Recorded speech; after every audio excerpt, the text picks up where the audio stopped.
Morning সকলোকে কাতি বিহুৰ শুভেচ্ছা জনালোঁ আৰু এতিয়া আমি আপোনালোকে চাহ খালেনে? বিহু চাহকাপ ৰাতিপুৱা মই এতিয়া বনাই আছোঁ ধুনীয়াকৈ, ঘৰ দুৱাৰ ধুনীয়াকৈ চাফ চিকুণ কৰি মুচি কৰি বাচন বৰ্তন ধুই আজৰি হ'লোঁ।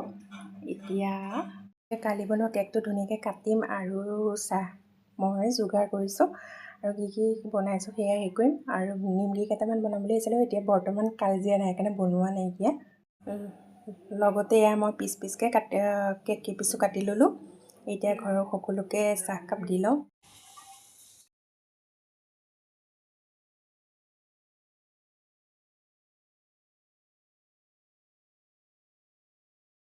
লগতে ময়ো এতিয়া ধুনীয়াকৈ চাহকাপ খাই লওঁ।